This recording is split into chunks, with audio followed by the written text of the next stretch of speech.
নমস্কার, নন্দন কিচেনের পক্ষ থেকে সকল বন্ধুদের জানাই স্বাগত। রান্নার ছোটোখাটো সমস্যার সমাধান পেতে টিপস পেতে নন্দন কিচেনের পাশে থাকুন। আজকে আমি শুরু করছি 10টি সুন্দর টিপস। নাম্বার 1, ভাত ঝরঝরে করতে ভাত রান্নার সময় জলে কয়েক ফোঁটা লেবুর রস দিয়ে দেবেন। দেখবেন ভাত যেমন ঝরঝরে হবে তেমন সুগন্ধও হবে। নাম্বার 2, ডাল দ্রুত সিদ্ধ করতে চান? তাহলে ডাল সিদ্ধ করার সময় ডালে 1 চিমটি হলুদ আর কয়েক ফোঁটা সরষের তেল দিয়ে দেবেন।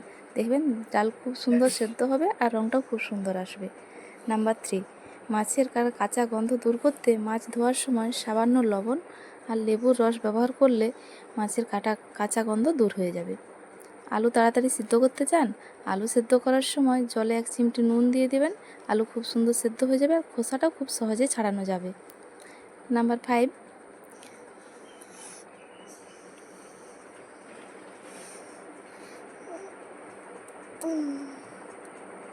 সর্ষে বাটা তিতা হয়ে যায় না অনেক সময়, তাই সর্ষে বাটার সময় একটু নুন আর কিছু সর্ষের দানা জলে ভিজিয়ে রাখবেন।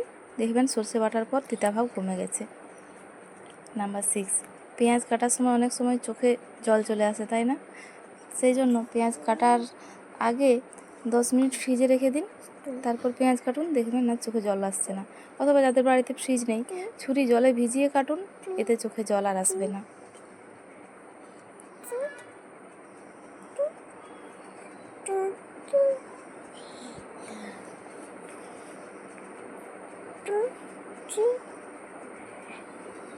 নাম্বার 7, তরকারিতে অনেক সময় আমরা অনেক তেল দিয়ে ফেলি, তারপর রান্নার পর দেখি অনেকটা তেল ভেসে উঠছে। সেই সমস্যার সমাধান করতে রান্নার শেষে তরকারি যদি একটু বেশি তেল ছাড়ে তবে একটি বরফের টুকরো দিয়ে নাড়ুন, তেল উপরে উঠে আসবে, সহজেই তুলে ফেলা যাবে।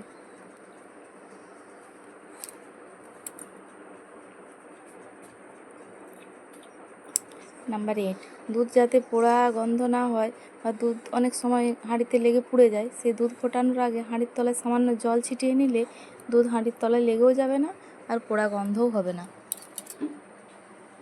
নাম্বার 9, সবজি সতেজ রাখতে সবজি রাখার আগে, যেমন লাউ, ধনেপাতা বা অন্যান্য যে কোনো সবজি ফ্রিজে রাখার আগে কাগজে মুড়ে রাখলে তা অনেক দিন তাজা থাকবে।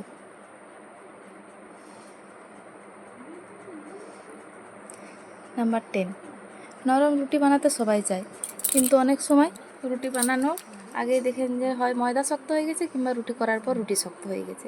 সেই সমাধান পেতে আজকে দেখুন, আটার সাথে সামান্য দুধ মিশিয়ে যদি মাখেন, রুটি নরম হবে, মোলায়েম হবে এবং শুকিয়েও যাবে না।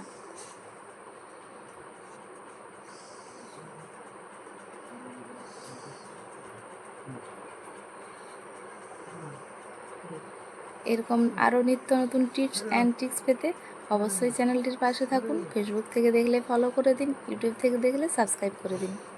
এভাবে পাশে থাকবেন। আর ভিডিওটি পুরো দেখার জন্য আপনাকে অনেক অনেক ধন্যবাদ। নমস্কার।